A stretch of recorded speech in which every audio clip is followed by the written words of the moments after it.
Hello students and a very good morning or good evening to all of one. Today we have to study the measurement of conductivity and molar conductivity of electrolytic solution.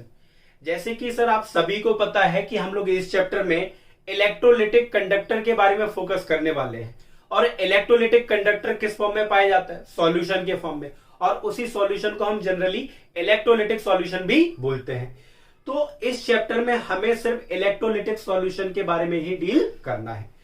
तो sir आज हम लोग जो पढ़ने वाले हैं कि conductivity और molar conductivity of electrolytic solution को कैसे डिटरमाइन करेंगे एक्सपेरिमेंटली।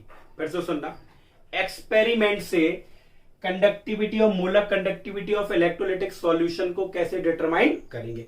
देखिए थ्योरेटिकली डिटरमाइन करने के लिए हम लोगों ने फॉर्मूला तो बना लिया, पर एक्सपेरिमेंटली हम लोग उसे डिटरमाइन कैसे करते हैं जरा ये जान लेते हैं। जरा ध्यान से देखिए, आप सभी को ये तो पता है कंडक्टिविटी क्या होता है। अगर आप ये सीख गए ना तो इसको भी आप आसानी से एक्सपेरिमेंटली निकाल लेंगे। तो आपको बस इस पे फोकस करना है कि सर कंडक्टिविटी कैसे निकालते हैं। तो आप सभी को कंडक्टिविटी की डेफिनेशन तो पता ही होगी। सर बिल्कुल, क्या होता है कंडक्टिविटी? सर अगर किसी भी इलेक्ट्रोलिटिक सॉल्यूशन की हमें कंडक्टिविटी मेजर करनी है तो उस सॉल्यूशन का 1 सेंटीमीटर क्यूब वॉल्यूम को ले लो। उस सॉल्यूशन के कितने सेंटीमीटर क्यूब? 1 सेंटीमीटर क्यूब के वॉल्यूम को ले लो और उसकी कंडक्टेंस को नाप लो। उसकी कंडक्टेंस को जब मेजर करोगे उसी को हम लोग क्या बोलते हैं? कंडक्टिविटी। मतलब कंडक्टिविटी सर होती है कंडक्टेंस ऑफ कितने सॉल्यूशन की? सर इतने centimetre cube volume of solution. कौन से सॉल्यूशन? इलेक्ट्रोलिटिक सॉल्यूशन, या फिर आप जनरली सॉल्यूशन भी बोल सकते हो, कोई दिक्कत नहीं है। तो आ गया सर समझ में? बिल्कुल, कि किसी भी सॉल्यूशन की अगर हमें कंडक्टिविटी मेजर करनी है तो उसके उस सॉल्यूशन के 1 सेंटीमीटर क्यूब वॉल्यूम की कंडक्टेंस मेजर कर लो, वही कंडक्टिविटी होती। तो कंडक्टिविटी का मतलब क्या होता है? कंडक्टेंस मेजर करना इतने वॉल्यूम ऑफ सॉल्यूशन का। क्लियर है?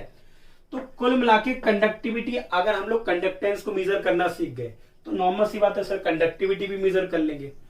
और आप सभी को पता है कि कंडक्टेंस जो होता है ना वो रेसिप्रोकल होता है रेजिस्टेंस के। Conductance is the reciprocal of resistance. Conductance resistance के सर रेसिप्रोकल होता है। कहने का मतलब है कि अगर आपको कंडक्टेंस निकालना है तो आपको रेजिस्टेंस पता होना चाहिए, या फिर दूसरे शब्दों में कहें कि रेजिस्टेंस अगर हमें पता चल जाए, किसी सॉल्यूशन का अगर हमें रेजिस्टेंस पता चल जाए तो हम लोग कंडक्टेंस निकाल सकते हैं। और सर अगर हमें कंडक्टेंस पता चल जाए ना तो हम लोग किसी भी सॉल्यूशन की कंडक्टिविटी को निकाल सकते हैं। तो एक डायरेक्ट शब्दों में बात बोले कि कंडक्टिविटी को अगर निकालना है किसी भी सॉल्यूशन के लिए तो आप उस सॉल्यूशन का क्या निकाल लो? रेजिस्टेंस। तो बताओ क्या? if you want to determine the conductivity of solution then you must have to determine the resistance of solution। आपको सबसे पहले सॉल्यूशन का रेजिस्टेंस डिटरमाइन करना पड़ेगा, और रेजिस्टेंस निकाल लिया तो कंडक्टिविटी आसानी से निकल आएगी। तो हमें क्या सीखना है सर? रेजिस्टेंस। तो फॉर मेजरिंग, बहुत ध्यान से देखिएगा, फॉर मेजरिंग क्या? The resistance, for measuring the resistance of solution, अगर हमें किसी सॉल्यूशन का रेजिस्टेंस मेजर करना है तो वी यूज 2 थिंग्स। तो हमें 2 चीजों की जरूरत पड़ेगी। बहुत ध्यान से देखना, एक्सपेरिमेंट की बात कर रहा हूं, आप एक्सपेरिमेंट से कर सकते हो। अगर आपको किसी भी सॉल्यूशन का रेजिस्टेंस निकालना है तो आपको 2 चीजों की जरूरत पड़ेगी। केमिस्ट्री में सर वो कौन से? पहला है कंडक्टिविटी सेल। क्या है बेटा? Conductivity cell. और दूसरा है बेटा Wheatstone bridge. Conductivity cell और दूसरा है व्हीट स्टोन ब्रिज। तो अगर आपके पास ये दोनों चीजें हैं, अगर आपके पास कंडक्टिविटी सेल और व्हीट स्टोन ब्रिज है तो आप किसी भी सॉल्यूशन का रेजिस्टेंस को आप निकाल सकते हैं। तो पहले इनके बारे में थोड़ा जान लें, फिर हम ये जानेंगे कि किसी भी सॉल्यूशन का रेजिस्टेंस कैसे निकालते हैं। तो सबसे पहला टारगेट कि कंडक्टिविटी सेल क्या होता है, व्हीट स्टोन ब्रिज क्या होता है, फिर इन दोनों को किस तरीके से यूज करें जिससे किसी भी सॉल्यूशन का रेजिस्टेंस निकल आए। तो चलिए सर हम लोग पहले पढ़ते हैं कंडक्टिविटी सेल के बारे में। चलिए सर,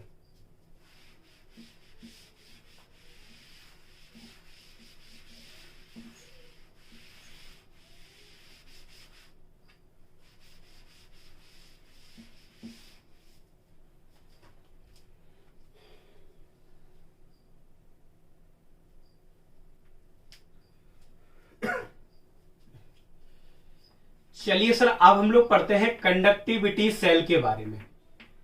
रेजिस्टेंस को निकालने के लिए जो पहली चीज हमें चाहिए वो क्या है? Conductivity cell. Sir conductivity cell होता क्या है? बेटा कंडक्टिविटी सेल एक डिवाइस होता है। क्या होता है? एक डिवाइस जिसका यूज किसी डेफिनेट वॉल्यूम ऑफ सॉल्यूशन का रेजिस्टेंस निकालने के लिए यूज किया जाता है। ये तो आप पढ़ ही चुके हो सर, बिल्कुल। अगर डेफिनेशन तो वैसे नहीं आएगी पर आपको जाननी जरूरी है। A device which is used, जिसका यूज किसके लिए किया जाता है? Which is used to determine. बेटा क्या डिटरमाइन करते हैं इसकी मदद से? हम लोग अभी हाल ही पढ़ा है। डिटरमाइन द रेजिस्टेंस, क्या बेटा? The resistance of a definite volume of solution, of a definite volume of solution. एक कोई पर्टिकुलर वॉल्यूम या पर्टिकुलर कंसंट्रेशन है सॉल्यूशन का और उसके आपको रेजिस्टेंस मेजर करना है, तो आप कंडक्टिविटी सेल का यूज करके आप कर सकते हैं। क्लियर है? सबसे पहली बात सर, कंडक्टिविटी सेल दिखता कैसे? देखिए कंडक्टिविटी सेल तो कई सारे तरीके के बनाए गए पर सबका प्रिंसिपल एक ही होता है। जरा ध्यान से देखिए, कहने का मतलब है कंडक्टिविटी सेल के जो शेप होते हैं वो अलग अलग होते हैं, पर उन्हीं में से मैं एक कंडक्टिविटी सेल आपके सामने बना देता हूं। जरा ध्यान से देखिए सर, क्या कि कंडक्टिविटी सेल रियलिटी में दिखता कैसे है। ठीक है, कई सारे मॉडल होते हैं इसके। चलिए सर, दिख रहा है ना सर? बिल्कुल दिख रहा है। चलिए, टेढ़ा बन जाए तो कोई दिक्कत नहीं है, पर समझ में आना चाहिए। मेन चीज तो सर यही है कि समझ में आना चाहिए। आर्टिस्ट तो है नहीं है कि बिल्कुल एग्जैक्टली बन जाए, एक गोला बराबर एक गोला बड़ा, उससे कोई फर्क नहीं पड़ता। ठीक है सर, अब क्या किया मैंने, यहां पे एक इलेक्ट्रोड लगा दी इस वायर से, ये लगा दी इलेक्ट्रोड, मेटल की प्लेट। यहां भी सर एक मेटल की प्लेट लगा दी एक वायर से कनेक्ट करके। क्लियर है? बिल्कुल सर, आ गया सर समझ में। जरा ध्यान से देखिएगा सर, बिल्कुल ध्यान से ही देख रहे हैं। ठीक है, और इसको कनेक्ट कर देंगे हम लोग किससे? बैटरी से या किसी भी एक्सटर्नल सोर्स से। क्लियर है? इसको भी ऐसे बंद कर दो सर। अब सर आर्टिस्ट तो है नहीं हम लोग, केमिस्ट्री वाले आर्टिस्ट तो होते नहीं, पर ट्राई कर सकते हैं। सर ये जो आपको दिख रहा है ये कंडक्टिविटी सेल की एक डिजाइन है। तो सर ऐसे ही कंडक्टिविटी सेल दिखता है और इसी के बीच में सर हम लोग क्या भर देते हैं? यहाँ पे कंडक्टेंस जो सॉल्यूशन है जिसका हमें रेजिस्टेंस निकालना है उसको हम लोग भर देते हैं यहाँ पे। क्लियर है? आ गया नहीं आ गया? अब जरा ध्यान से देखिए, इस कंडक्टिविटी सेल में दो चीजें फिक्स रहती हैं। बताइए क्या? एक, इससे जो ये जो आपको प्लेट दिख रही है ना, इलेक्ट्रोड, इसका एरिया ए, इसका भी एरिया क्या है? ए। इलेक्ट्रोड प्लेट का जो एरिया है वो फिक्स रहता है। और दूसरी चीज क्या फिक्स रहती है? इनके बीच की डिस्टेंस, इनके बीच की डिस्टेंस, इनके बीच की डिस्टेंस क्या? एल और ए। तो हम सर एक बात कह सकते हैं, बताइए क्या, कि कंडक्टिविटी सेल में दो चीजें फिक्स रहती हैं। In conductivity cell L length और एरिया आर क्या फिक्स रहता है। तो इसी से सर एक कांस्टेंट डिटरमाइन किया गया है, सेल कांस्टेंट। क्या? Cell constant. हर एक कंडक्टिविटी सेल का, हर एक कंडक्टिविटी सेल का एक सेल कांस्टेंट होता है और सेल कांस्टेंट को हम लोग डिनोट करते हैं जी स्टार से। किससे सर? जी स्टार से, जो कि होता है लेंथ अपॉन एरिया। जहां सर बताइए एल क्या है? आप बताओ एल क्या है? सर एल है length between two electrode plate और A is the area of electrode plate. ये किसी भी कंडक्टिविटी सेल में ये दो चीजें हमेशा क्या रहती हैं? फिक्स रहती हैं, जिसकी मदद हम लोग रेजिस्टेंस निकालने के लिए करेंगे। आया नहीं आया सर? बताइए क्या? ये सर आपके सामने कंडक्टिविटी सेल बना है। कंडक्टिविटी सेल में दो इलेक्ट्रोड प्लेट होती है और उनके बीच में सॉल्यूशन भरा रहता है जिसका हमें रेजिस्टेंस निकालना है। क्लियर है? और इलेक्ट्रोड प्लेट का एरिया फिक्स रहता है और उन दोनों इलेक्ट्रोड प्लेट के बीच की जो डिस्टेंस है वो फिक्स रहती है। उसी से कांस्टेंट डिटरमाइन किया हम लोगों ने, क्या? Cell constant. और एक पर्टिकुलर सेल के लिए, हर एक कंडक्टिविटी सेल के लिए सेल कांस्टेंट की वैल्यू क्या रहती है? फिक्स रहती है। और वो कौन सी? L upon. इस सेल कांस्टेंट को डिनोट कैसे करते हैं? जी स्टार से। क्लियर है? आ गया सर? नहीं आ गया? बिल्कुल आ गया। तो कंडक्टिविटी सेल क्या होता है आप लोगों ने जान लिया। इसी में उस सॉल्यूशन को भरते हैं जिसका हमें रेजिस्टेंस निकालना है। अब सर रेजिस्टेंस निकालते कैसे हैं ये और जान लेते हैं। उससे पहले व्हीट स्टोन ब्रिज के बारे में भी थोड़ा जान लेते हैं। चलिए चलिए सर, अब हम लोग पढ़ते हैं व्हीट स्टोन ब्रिज के बारे में। व्हीट स्टोन ब्रिज, इसको आप लोगों ने ऑलरेडी फिजिक्स में पढ़ रखा होगा, पर एक बार आप और जान लें केमिस्ट्री में। व्हीट स्टोन ब्रिज की मदद से हम लोग किसी भी चीज का रेजिस्टेंस निकाल सकते हैं जो कि अननोन है, जो कि हमें पता नहीं है। सर व्हीट स्टोन ब्रिज कैसे बनता है, ये तो आप सभी को देखा होगा, आप लोगों ने लैब में तो अलग तरीके से दिखता है, पर हमें थ्योरेटिकली कैसे बनाएंगे सर, ये जरा ध्यान से देखिए। ये जो दिख रहा है ना सर, ये रेजिस्टेंस है। क्या है? रेजिस्टेंस। क्लियर है? बिल्कुल क्लियर है सर। ठीक है, ये हमारा क्या बन गया सर, व्हीट स्टोन ब्रिज। और इसके बीच में हम लोगों ने लगा दिया एक गैल्वेनोमीटर, और इसको हम लोग एक एक्सटर्नल सोर्स से कनेक्ट कर देते हैं, बैटरी से कनेक्ट कर देते हैं। किससे बेटा? बैटरी से। क्लियर है? बिल्कुल सर। ये है हमारा व्हीट स्टोन ब्रिज। देखने को भली अच्छा ना लगे, कोई दिक्कत ना है सर, देखने से क्या मतलब, आगे नहीं आ गया सर? बिल्कुल आ गया। ये हमारा व्हीट स्टोन ब्रिज है सर। ये क्या लगे है? रेजिस्टेंस। ये रेजिस्टेंस मान लिया R1, this is R2, this is R3 और दिस इज R4। कोई दिक्कत सर? कोई दिक्कत नहीं है। इसमें एक रेजिस्टेंस जो होता है, मान लीजिए R1 है, वो वेरिएबल रेजिस्टेंस है, जिसकी वैल्यू को हम लोग चेंज कर सकते हैं। वेरिएबल रेजिस्टेंस है जिसकी वैल्यू को हम लोग क्या कर सकते हैं सर? चेंज कर सकते हैं। और R4 जो रेजिस्टेंस है वो अननोन है, जिसका हमें रेजिस्टेंस निकालना है। पहले जरा ध्यान से देख लीजिए, व्हीट स्टोन ब्रिज से हम लोग रेजिस्टेंस निकालते कैसे हैं। होता क्या है, इस बैटरी से जैसे आप करंट पास कराओगे तो गैल्वेनोमीटर की सुई डिफ्लेक्ट करेगी, उससे पता चलता है कि इस सर्किट में करंट फ्लो हो रहा है। क्लियर है सर? बिल्कुल।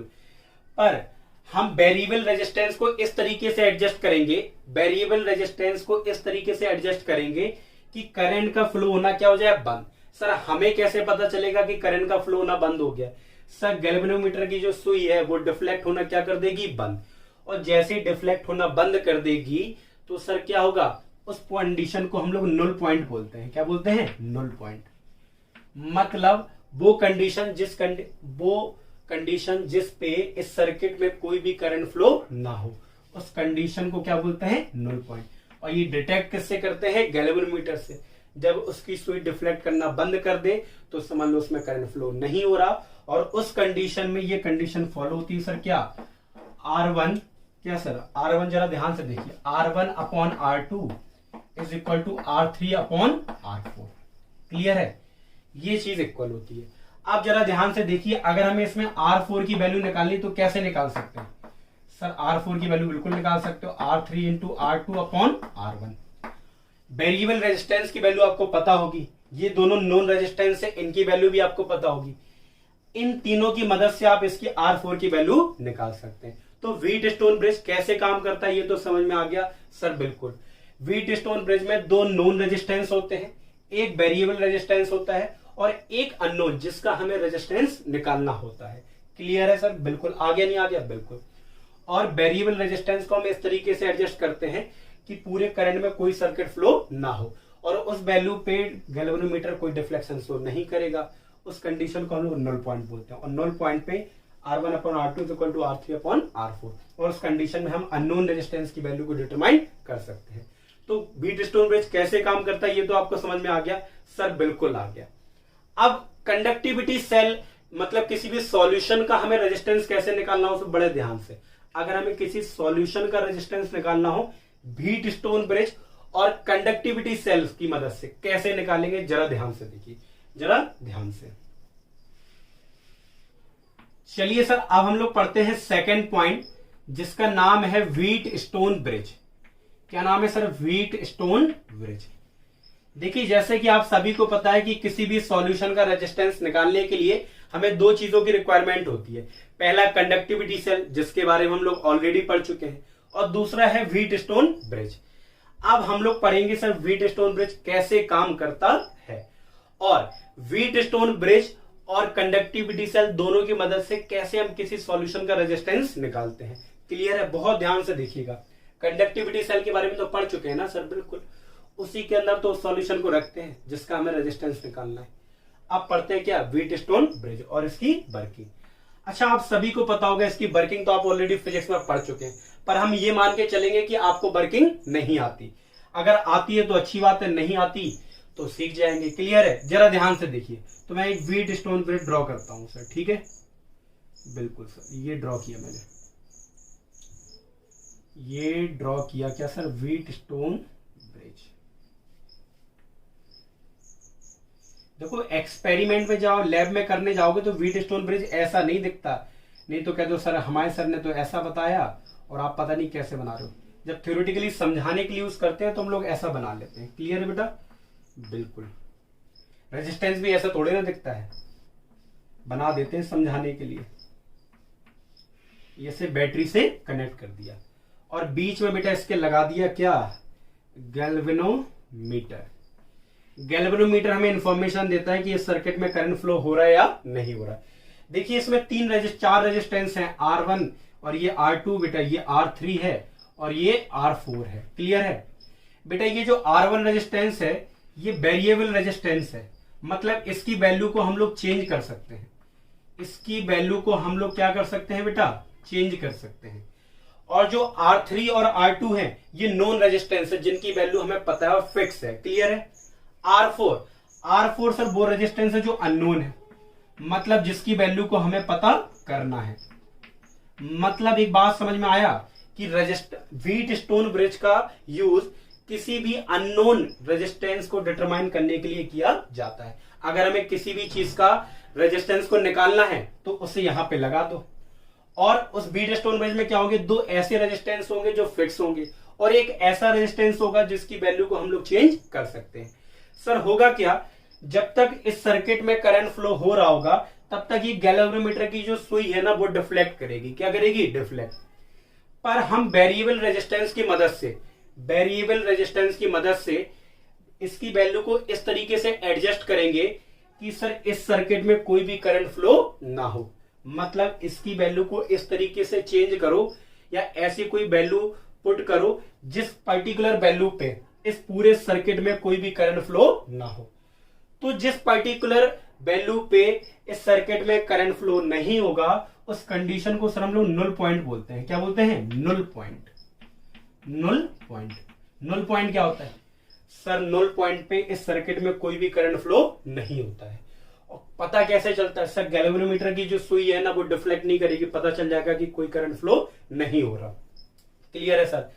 तो सर उस null पॉइंट पे क्या होता है? null पॉइंट पे एक्चुअली बेटा ये कंडीशन आ जाती है कि R1 upon R2 is equal to R3 upon R4, ये कंडीशन होती है।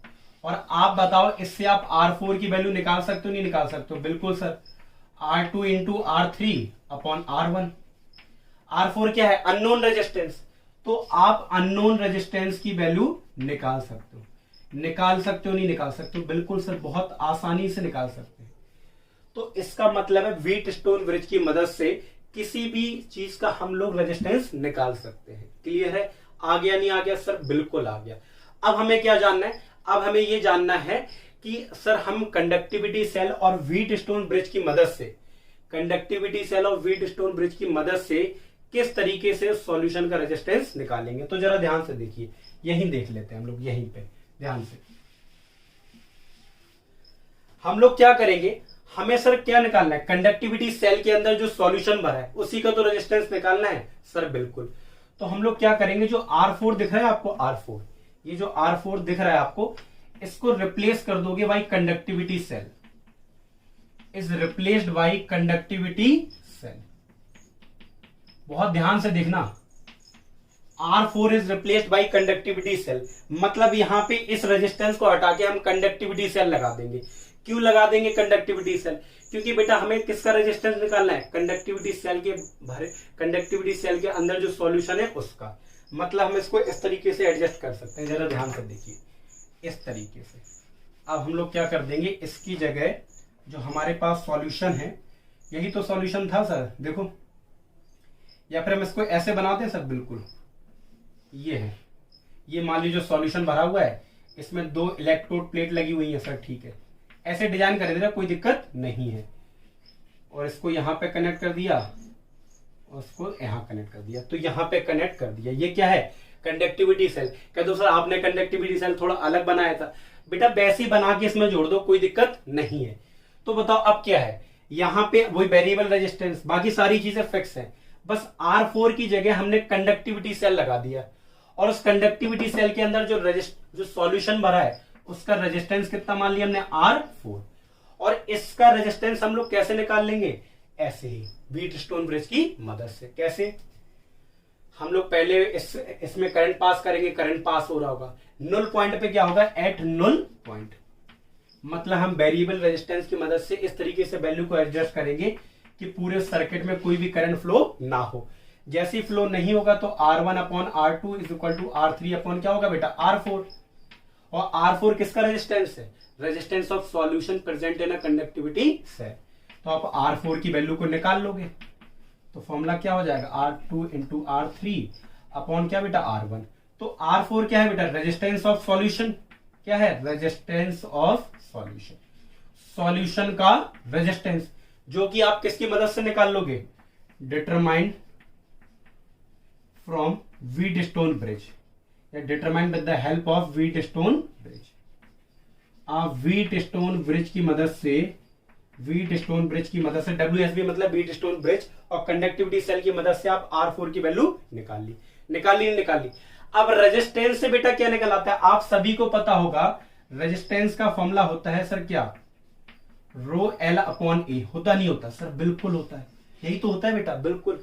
आपको बताओ, इस सॉल्यूशन के अंदर आपको एल की वैल्यू पता ही है, अरे सेल के अंदर लेंथ हमने बताया था ना, दो इलेक्ट्रोड के बीच की डिस्टेंस, और इस इलेक्ट्रोड प्लेट का ये आपको पता है, ये पता है, ये आपने व्हीटस्टोन ब्रिज से निकाल लिया, तो क्या निकल आएगा, रो निकल आएगा।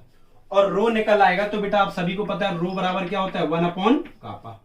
क्या होता है, रो बराबर 1 अपॉन कापा। तो रो से क्या निकाल लेंगे, कापा। कापा मतलब कंडक्टिविटी। आ गया नहीं आ गया सर, बिल्कुल आ गया। मतलब हम इस व्हीटस्टोन ब्रिज और कंडक्टिविटी सेल की मदद से सॉल्यूशन का रेजिस्टेंस निकालेंगे, और रेजिस्टेंस की मदद से हम लोग रेजिस्टिविटी निकालेंगे, और रेजिस्टिविटी की मदद से हम लोग कंडक्टिविटी निकाल लेंगे, जो हमारा मकसद था। और सर एक बात बताओ, अगर कंडक्टिविटी आ गई तो मोलर कंडक्टिविटी तो निकाल ही सकते हैं, कापा इंटू 1000 अपॉन एम। सॉल्यूशन का कंसंट्रेशन हमें पता होगा, कापा निकल आया, लैम्डा एम भी निकल आएगा। आ गया नहीं आ गया सर, बिल्कुल। तो अब आपको पता चल गया कि कंडक्टिविटी और मोलर कंडक्टिविटी की मदद, मतलब कंडक्टिविटी और मोलर कंडक्टिविटी को कैसे निकाल सकते हैं। सर इन दोनों को निकालना हो तो सबसे पहले आप सॉल्यूशन का रेजिस्टेंस निकाल लो, और सॉल्यूशन को रेजिस्टेंस निकालने के लिए हमें दो चीजें चाहिए, कंडक्टिविटी सेल और व्हीटस्टोन ब्रिज। हम लोग क्या करते हैं, कंडक्टिविटी सेल के अंदर उस सॉल्यूशन को भर देते हैं जिसका हमें रेजिस्टेंस निकालना है, और उस कंडक्टिविटी सेल को व्हीटस्टोन ब्रिज में कनेक्ट कर देते हैं अननोन रेजिस्टेंस की जगह पे। R4 की जगह हमने उसको रिप्लेस कर दिया, और व्हीटस्टोन ब्रिज की मदद से कंडक्टिविटी सेल के अंदर जो सॉल्यूशन भरा है उसका हम रेजिस्टेंस निकाल लेते हैं नुल पॉइंट पे आके। और रेजिस्टेंस निकालने के बाद हम सेल कांस्टेंट की मदद से रेजिस्टिविटी निकल आती है, और रेजिस्टिविटी की मदद से कंडक्टिविटी, और कंडक्टिविटी की मदद से मोलर कंडक्टिविटी भी निकल आती। तो बेटा ये एक्सपेरिमेंट कैसे निकालते हैं ये हम लोगों ने पढ़ा। यकीन मानिए ये पेपर में अभी तक नहीं आया इससे, पर मैंने पढ़ा इसलिए दिया क्योंकि वो एनसीईआरटी का पार्ट था, और मैं ये चाह रहा था कि एनसीईआरटी की सिंगल चीज आपकी कोई भी छूटे ना। मतलब जब भी आपका कभी बुक पढ़ने का मन हो तो आप मतलब बहुत अच्छे से पढ़ चुके, कोई दिक्कत ना हो। क्लियर है सर, बिल्कुल। तो अब सर हम लोग क्या पढ़ते हैं, आप पढ़ते हैं न्यूमेरिकल। अभी तक जितने भी टॉपिक पढ़े हैं उनसे रिलेटेड सर कितने टाइप के न्यूमेरिकल बनते हैं। हम लोगों ने क्या पढ़ चुके हैं, रेजिस्टेंस पढ़ चुके हैं सर, कंडक्टिविटी पढ़ चुके हैं, रेजिस्टिविटी पढ़ चुके हैं, कंडक्टेंस पढ़ चुके हैं, मोलर कंडक्टिविटी के तो न्यूमेरिकल लगा लिए। और अब एक नया टर्म पढ़ा है इसके बीच में, अगर आपको याद हो, सेल कांस्टेंट, जिसे हम लोग G स्टार से नोट करते हैं L अपॉन A। हर पर्टिकुलर कंडक्टिविटी सेल के लिए सेल कांस्टेंट की वैल्यू फिक्स रहती है। तो अब इनका यूज करेंगे, जितने भी न्यूमेरिकल बनते हैं हम लोग उसको यूज करेंगे, फिर नेक्स्ट टॉपिक को कंसिडर करते हैं। चलिए सर अब हम लोग लगाते हैं न्यूमेरिकल। पर न्यूमेरिकल लगाने से पहले अभी तक हम लोगों ने जितने भी टॉपिक पढ़े हैं उन सबको एक बार समराइज कर लें। समराइज करने का मतलब ये नहीं कि उन टॉपिक को फिर से डिटेल में पढ़ना, सर बिल्कुल नहीं। न्यूमेरिकल लगाने के लिए हमें सर दो चीजों की आवश्यकता होती है। सर पहली चीज कि उनका फॉर्मूला क्या है, और दूसरा उनके फॉर्मूले में यूनिट्स कौन सी यूज करेंगे। बस अगर इन दो चीजों की आपको जानकारी मिल गई तो आप कोई भी न्यूमेरिकल बड़ी आसानी के साथ लगा सकते हो। चलिए सर, तो हम लोग पहला टर्म हम लोगों ने जो पढ़ा था डिटेल में वो था सर रेजिस्टेंस, और रेजिस्टेंस का फॉर्मूला हम सभी को पता होता है रो एल अपॉन ए। सर क्या होता है रो एल अपॉन ए। और सर रेजिस्टेंस की यूनिट क्या होती है ये भी आप सभी को पता है, सर क्या होती है ओम। रेजिस्टेंस की यूनिट ओम। और यहां पे सर जो रो होता है उसे क्या बोलते हैं रेजिस्टिविटी। इस बात को आप लिख लेना चाहें तो एल को लेंथ और ए को एरिया। क्लियर है। अगर कंडक्टर सॉलिड है तो एल को लेंथ ऑफ कंडक्टर बोलेंगे और एरिया ऑफ क्रॉस सेक्शन। अगर वो जो इलेक्ट्रोलिटिक कंडक्टर है मतलब सॉल्यूशन के फॉर्म में तो एल क्या है दो इलेक्ट्रोड की प्लेट के बीच की डिस्टेंस और A is the area of electrode plate. Clear है सर। खैर इतनी जानकारी कोई दिक्कत नहीं है, बस इतना जानो R is the resistance, rho is the resistivity, L is the length और A is the area. Clear है। दूसरा सर फॉर्मूला भी आप लोगों ने पढ़ा था सर क्या रेजिस्टिविटी। सर रेजिस्टिविटी क्या होता है सर इस यहीं से फॉर्मूला आ जाएगा, कोई दिक्कत नहीं है उसका। R A upon L same है, कोई अलग नहीं है, दिमाग मत लगाना, यहीं से निकाल लिया मैंने। फिर हम लोगों ने पढ़ा सर कंडक्टेंस। कंडक्टेंस का फॉर्मूला होता है इनवर्स ऑफ रेजिस्टेंस। रेजिस्टिविटी की यूनिट तो आप सभी को पता होगी सर, इसकी यूनिट होती है ओम मीटर। ठीक है। कंडक्टेंस की यूनिट क्या होती है सर ओम इनवर्स, या फिर हम लोग जनरली सीमेन यूज करेंगे। ठीक है। फिर हम लोगों ने पढ़ा सर कापा। कापा बराबर क्या होता है 1 अपॉन रो। रो मतलब बेटा क्या होता है रेजिस्टिविटी। क्या होता है रेजिस्टिविटी। और कापा की यूनिट आप हमेशा याद रखना साइमन मीटर इनवर्स या फिर साइमन सेंटीमीटर इनवर्स। क्लियर है। बिल्कुल सर। कापा को क्या बोलते हैं कंडक्टिविटी। अगर ये इनमें से कोई भी एक यूनिट लिखिए तो समझ जाना वो कापा की वैल्यू है। बिल्कुल। और एक नया टर्म है जिसको हम लोगों ने पढ़ा है सर जी स्टार, अभी हाल ही में पढ़ा है, इसको हम लोग क्या बोलते हैं सेल कांस्टेंट। इसको डिटेल में नहीं पढ़ा तो अभी जान लेते हैं सेल कांस्टेंट। सर ये एक पर्टिकुलर कंडक्टिविटी सेल के लिए इसकी वैल्यू फिक्स रहती है और जी स्टार बराबर क्या होता है एल अपॉन ए। अच्छा सर इसकी यूनिट क्या होगी आप खुद ही बता दो, ये तो आप लोग खुद ही बता सकते हो। अगर इसकी मीटर है तो मीटर अपॉन और नीचे मीटर स्क्वायर तो कितनी हो जाएगी मीटर इनवर्स। मीटर इनवर्स क्या दो या फिर सेंटीमीटर इनवर्स। क्या सर इसका कोई और फॉर्मूला बन सकता है? बिल्कुल बन सकता है। याद रखिएगा इसका एक फॉर्मूला और बन सकता है। देखो यहाँ पे एल अपॉन ए को हम क्या लिख सकते हैं आर अपॉन रो लिख सकते नहीं लिख सकते। तो सर इसका एक फॉर्मूला और बन गया आर अपॉन रो। एक फॉर्मूला सर और बन सकता है, बताइए क्या सर 1 अपॉन रो को क्या बोलते हैं कापा, तो हम लोग वो सिर्फ लिख सकते हैं आर इंटू कापा। क्लियर है नहीं क्लियर है? बिल्कुल क्लियर है। तो सर एक बात बताइए अगर आपको सेल कांस्टेंट निकालना हो या तो ये दोनों के बिनो या तो ये दोनों के बिनो या ये दोनों के बिनो आप सेल कांस्टेंट की वैल्यू निकाल सकते हैं। तो ये जो चार फॉर्मूले हैं हम लोग को यूज करने हैं। और सर मोलर कंडक्टेंस आप लोग पढ़ चुके हैं तो उससे रिलेटेड न्यूमेरिकल हम लोग अब लगाएंगे नहीं।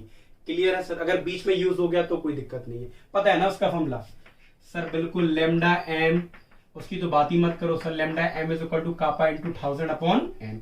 एक ये होता है और उसी का फॉर्मूला आपका ये भी होता है कापा अपॉन एम। सर बिल्कुल ये वाला फॉर्मूला तब यूज करते हैं जब साइमन सेंटीमीटर इनवर्स हो और ये और यूनिट मोल पर लीटर, और ये वाला जब साइमन मीटर इनवर्स हो और मोल पर मीटर क्यूब हो।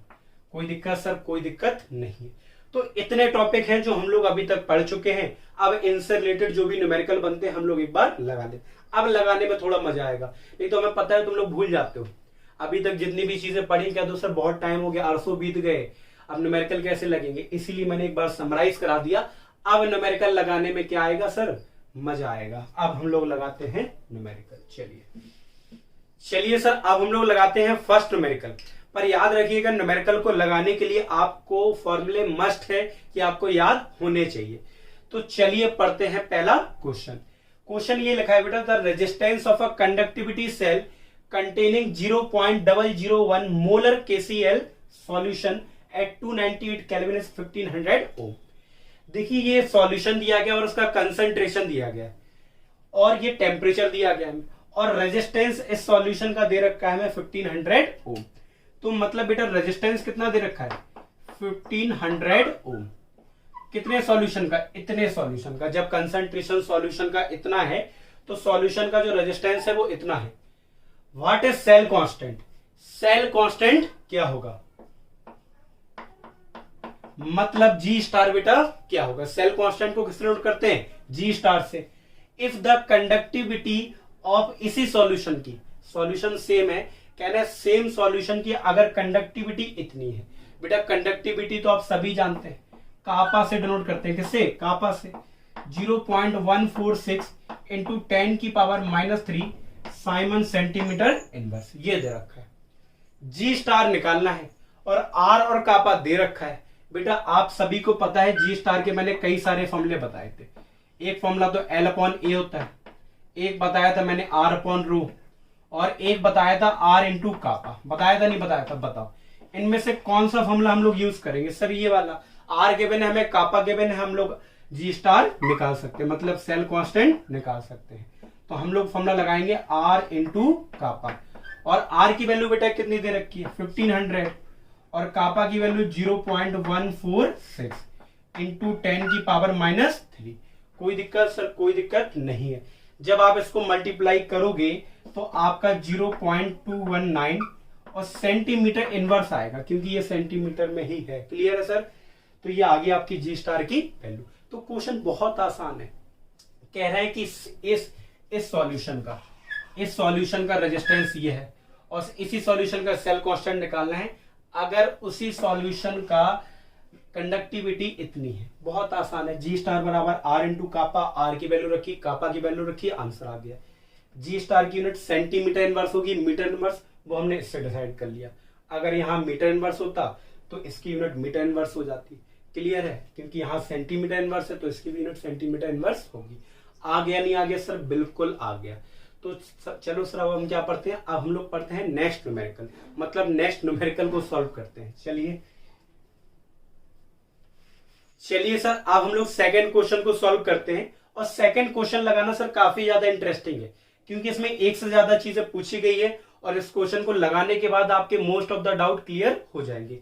मतलब इस क्वेश्चन को लगाने के बाद आपके डाउट बहुत ही कम बचेंगे। तो चलिए सर हम इस सेकंड क्वेश्चन को पढ़ते हैं। पहला क्वेश्चन ये है कि the electrical resistance of a column of 0.05 molar NaOH, ये जो वैल्यू दी गई है ना, ये कंसंट्रेशन की दी गई, मतलब मोलरिटी की। तो मोलरिटी की वैल्यू बेटा कितनी दे दी गई? आपको मोलरिटी की वैल्यू दी गई है 0.05 मोलर, या मोल पर लीटर बोल सकते हो। क्लियर है सर? बिल्कुल। ऑफ डायमीटर, यहां पे सर आपको डायमीटर दिया गया है कितना? 1 सेंटीमीटर। डायमीटर का क्या यूज होगा हम लोग क्वेश्चन के आगे समझ जाएंगे। लेंथ आपको दे रखी है बेटा कितनी? 50 सेंटीमीटर। और आपको रेजिस्टेंस दे रखा है, यूनिट से ही पहचान लो, रेजिस्टेंस दे रखा है 5.55 इंटू 10 की पावर 3 ओम। क्लियर है सर? कैलकुलेट इट्स रेजिस्टिविटी, क्या क्या निकालना है आपको? रेजिस्टिविटी मतलब रो निकालना है, कंडक्टिविटी मतलब कापा निकालना है, और मोलर कंडक्टिविटी मतलब लैम्डा एम भी निकालना है। तो एक साथ 3 टॉपिक कवर। अब एक बात बताओ, आपको रो कैसे निकालोगे? आप सभी को ये फॉर्मूला तो पता है ना, आर बराबर रो L/A। सर बिल्कुल। तो रो बराबर क्या हो जाएगा? RA/L। आर आपको पता है? सर बिल्कुल पता है। एल आपको पता है? सर पता है। क्या ए पता है? नहीं। एरिया कैसे निकालते हो? सर एरिया डायमीटर नहीं निकालते हैं, एरिया हम लोग निकालते हैं रेडियस से। तो डायमीटर से बेटा क्या निकल आएगा? रेडियस कितनी हो जाएगी? 1/2। और अगर रेडियस आ गया तो एरिया भी निकाल सकते हैं। बेटा जो कॉलम है वो सर्किल की तरह होगा, तो उसका एरिया कितना होगा? πr²।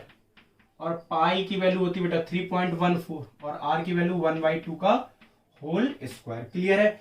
तो इसको आप जैसे सॉल्व करोगे तो इसकी वैल्यू आएगी 0.785 और एरिया की बेटा क्या होती है? Centimetre square. क्लियर है सर? बिल्कुल। लगभग सॉल्व करना इतनी ही आएगी 0.785 सेंटीमीटर स्क्वायर। तो एरिया आपका आ गया। एरिया को किससे नोट करते हैं? ए से। अगर एरिया आ गया बेटा तो ये वाला क्वेश्चन लग जाएगा? सर बिल्कुल लग जाएगा। रो बराबर आर, आर की वैल्यू 5.55 इंटू 10 की पावर 3 ओम। क्लियर है? ए की वैल्यू कितनी गिवन है?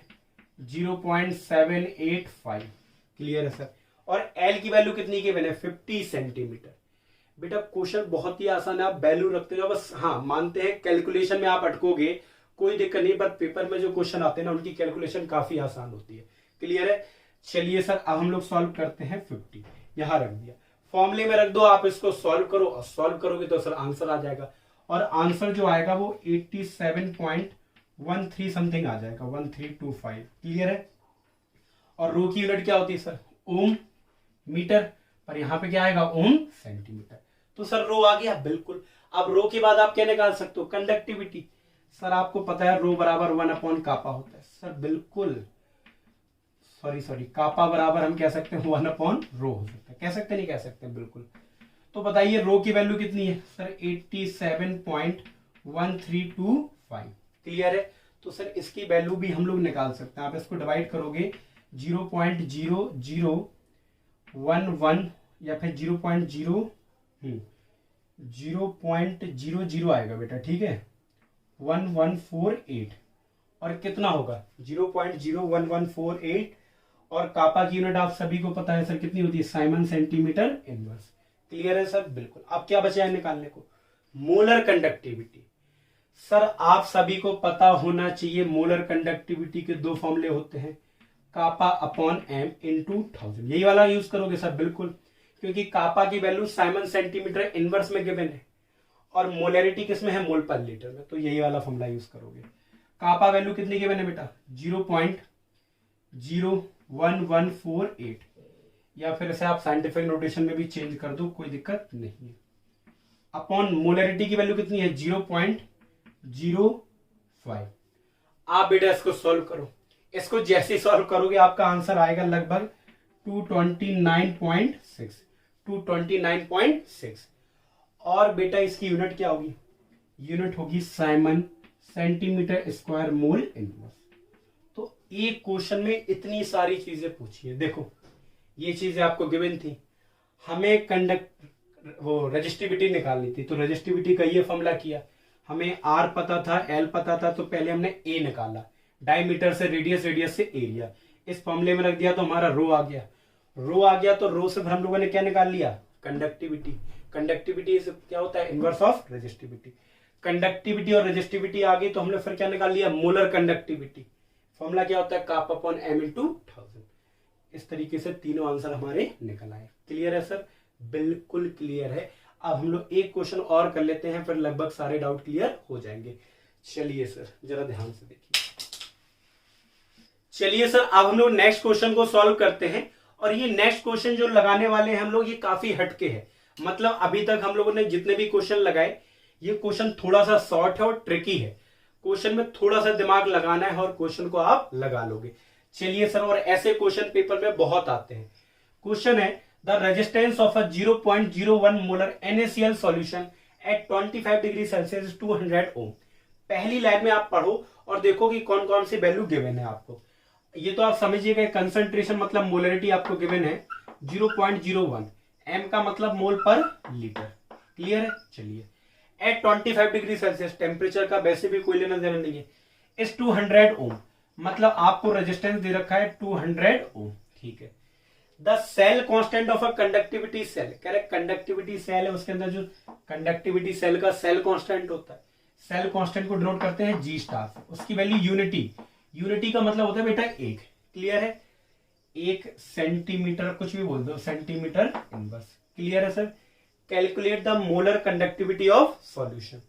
मोलर कंडक्टिविटी निकालना है, मतलब लैम्डा एम निकालना है। मैंने बोला था इस क्वेश्चन में ध्यान वहां देना है कि निकालना क्या है, तो इसका फॉर्मूला आपको पता होना चाहिए। सर क्या होता है बताइए। सर लैम्डा एम का फॉर्मूला होता है कापा इंटू 1000 अपॉन एम, यही तो होता है सर। एम हमें ऑलरेडी गिवन है। देखो अगर हमें कापा मिल जाए तो हम लैम्डा एम की वैल्यू को निकाल सकते हैं। तो हमारा मकसद है कि सर कापा को कैसे निकालें। जी स्टार गिवन है, क्या जी स्टार के किसी फॉर्मूले में कापा होता है? सर बिल्कुल होता है। जी स्टार का एक फॉर्मूला होता है आर इंटू कापा, अगर आप सभी को याद हो, बिल्कुल याद है sir, R into kappa. G star की वैल्यू 1, आर की वैल्यू 200, आप कापा इससे या कप्पा इससे आप निकाल सकते हैं 1/200 साइमन सेंटीमीटर इनवर्स आ गया। क्लियर है। इसमें वैल्यू रख दो आप, तो कापा की वैल्यू बेटा होगी 1/200 इंटू 1000 और इसकी एम की वैल्यू 0.01। ठीक है सर। इसको चाहो तो आप ऐसे भी लिख सकते हो 1000 अपॉन 0.01 इंटू 200। 0 से 0 कट गए और पॉइंट हटाओगे तो 2 0 आ जाएंगे, मतलब 1000 आ जाएगा और 2 और ये आ जाएगा 500। मतलब अगर हम कहीं यहां लिखे दे रहे इसकी वैल्यू, ठीक है, लैम्डा एम की बेटो जो वैल्यू दी गई है वो आई है 500 unit Simon centimetre square mole inverse. Clear है सर? कोई डाउट है? क्वेश्चन बहुत ही आसान था। हमें जो निकालना है उसका तुरंत फॉर्मूला लिखो। क्या उसकी सारी चीजें गिवन है? अगर गिवन है तो कोई बात नहीं, आंसर आ जाएगा। अगर कोई चीज गिवन नहीं है तो वो कहां से निकाल सकते हैं, उस पर फोकस करो, क्वेश्चन सॉल्व हो जाता है। आ गया सर? चलिए सर, अब हम लोग पढ़ते हैं नेक्स्ट टॉपिक। चलिए